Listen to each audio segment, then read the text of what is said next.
هاي، ازيكم يا جماعه؟ عاملين ايه؟ فاكرين لما توفيق عكاشه قال للبرادعي انا اتحداه اذا كان يعرف الست بتزغط البط ازاي، وباسم يوسف يتريق واحنا نضحك، وايه الراجل المتخلف المجنون ده؟ بس الحقيقه كلنا كنا مغفلين وما قدرناش خطوره ان دي استراتيجيه معروفه بيتعمل عليها ابحاث ودراسات جامعيه وبتتهرس لحد النهارده في اوروبا وامريكا. مفيش اي حاجه حصلت كانت صدفه.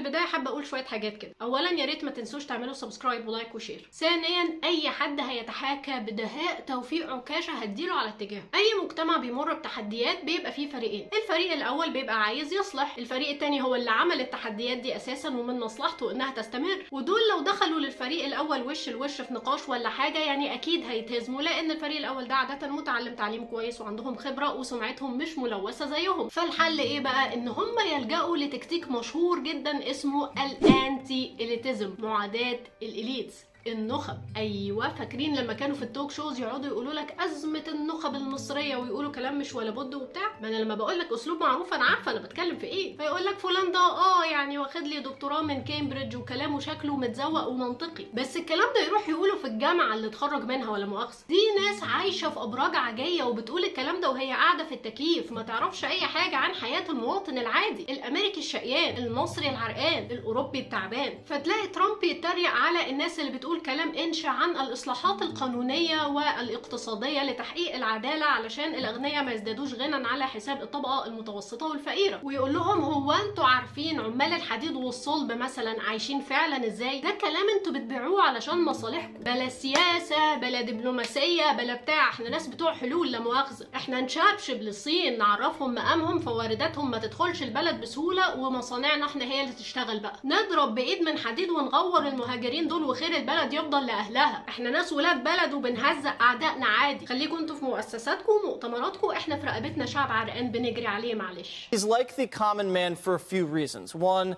he's dealt with contractors all his life. He deal with the pipe fitters, the masons, the electrical engineers. He speaks in a blunt, brash style that connects with the average American. وبنفس الطريقة هنا يقول لك الكلام بتاع الديمقراطية ودولة القانون والعدالة. انتوا عارفين الناس عايشة فعلا ازاي؟ بيزغطوا ذكر البط ازاي؟ يطلع موسيقار الاجيال عمرو مصطفى يتريق على احمد زويل ونجيب محفوظ ويقولك ايه نوبل يعني عمل بيها ايه المصري؟ فات بيها بلدي؟ فذكر البط ما هو الا شعار لخطه هدفها تعزز جوه الناس الاحساس بان اي بني ادم عايز يطور حياتهم بيقول كلام نظري مش جايب همه. نوبل دي نصرفها من اني بنك يعني، وان تمامهم ناس تلعب معاهم في الوحل اللي هم اتولدوا فيه. عالميا في خطاب بيصور للناس ان النخب او الاليتس دول اعداء الشعب، قدروا يسيطروا علشان معاهم احزاب قايمه على صفقات بتفيدهم هم بس، وماسكين الحديده معاهم ميديا وسينما بتدعمهم، والمواطن العادي الغلبان للاسف مالوش لا صوت ولا منبر يتكلم منه. فانا بقى انا هبقى الفارس صوت من لا صوت له اللي اتطوع علشان يدافع عن حقوق السايلنت ميجوريتي، الاغلبيه الصامته. برضه لو تفتكروا توفيق عكاشه قاد مظاهرات اسمها مظاهرات الاغلبيه الصامته.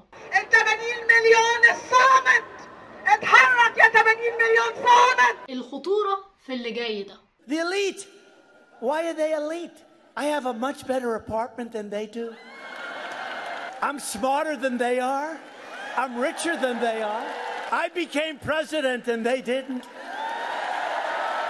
صحيح لما واحد من اغنى اغنياء العالم وكان بينتج برامج تلفزيون يهاجم النخب، ولما مايكل بنس نائب رئيس الجمهوريه يهاجم النخب، يبقى مين هم النخب؟ الانتي اليتيزم او معاداه النخب مش بتستهدف ولا سياسيين ولا مشاهير ولا اغنياء، مش اشخاص، ولكن بتستهدف فلسفه في الحياه. المقصود من الاخر شرعنه الهمجيه والترويج لنموذج الذكر المخلص اللي واجبه ان هو يدوس على القانون والاعراف والتحضر والسياسه، لان كل الحاجات دي ما بتجيبش نتيجه، وشغل الحوش ده هو اللي بيجيب حق المواطن العادي. من ذكر البط للذكر المنقذ. في تصرفات كنا بنقرف منها ونحسها عبثيه جدا، وايه اللي بيحصل ده؟ بس كلها كانت مقصوده 100%. البذاءه مقصوده، يعني دي ناس بتمتدح ترامب لان قله ادبه خفه دم وصراحه، وهي دي سر قربه من الشارع، بعكس الفنانين والمثقفين المدعين الوحشين. هنا مش الناس الشيك المثقفين طلعوا مؤذيين سيبوا لنا ناخد لكم حقكم منهم، هنشتغل بلدي لا مؤاخذه.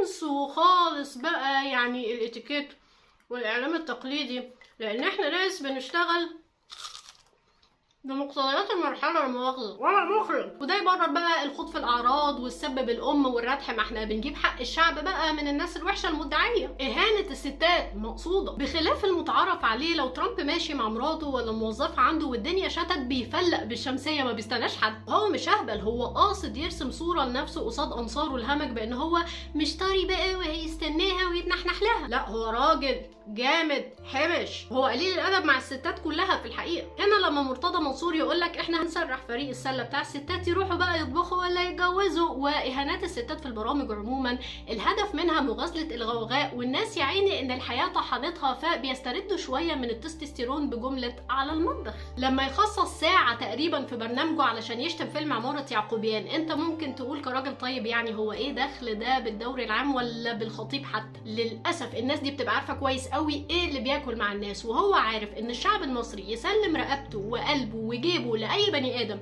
يشتم في الافلام والروايات ويتكلم عن الحشمه والفضيله والدين ايا كانت سلوكياته ايه. ودي العباءه اللي لابسها فضيله الامام علاء مبارك على تويتر. وهنا نحب نفكر الناس ان الاسلام حرم السرقه برضه، وبما اننا شرعنا الهمجيه بقى فالاول مره بنشوف هذا المعدل من تهديد السياسيين بالقتل، وانتهت الحكايه بمحاوله تغيير نتيجه الانتخابات بالسلاح. ما احنا اتفقنا مفيش سياسه بقى في مصر. يمكن احنا ما كانش عندنا سياسه ابدا وما كناش عايشين في دوله يعني من دول العالم الاول، بس كنا مجتمع محترم وكنا عارفين ان في حاجه اسمها حرمه للحياه الخاصه وقدسيه للعرض. كل ده راح خلاص، الاباحه واستباحه الاعراض واهانه الستات كل ده بقى دليل على القوه والفحوله، خصوصا لو ضد حد ما بنحبوش. وبالنسبه للناس القرفانه من الاشكال الغريبه اللي بتطلع في التلفزيون والتيك توك والانفلونسرز، طب ما هي دي نتيجه طبيعيه جدا، مش في فراغ حصل؟ مش احنا قلبنا كل الناس النظيفه اللي كانت بتطلع في التلفزيون والميديا وشككنا فيهم؟ ما الفراغ ده لازم في حد هيحل محله. وخلوني استعير جمله كده من مقال اتكتب في الواشنطن بوست عن الموضوع ده: In a world with no trustworthy experts anyone can be an expert. يعني طالما خلاص احنا قررنا ان احنا مش هنثق في اي خبير، اي واحد يطلع يعمل فيها خبير. طيب هو ايه اللي بيخلي الناس تقبل ده كله؟ وليه لازم الموضوع يبقى بالانحطاط ده؟ تخيل نفسك في الويك اند كده وانت بتتمشى في المول ولا بتتفرج على العباقرة،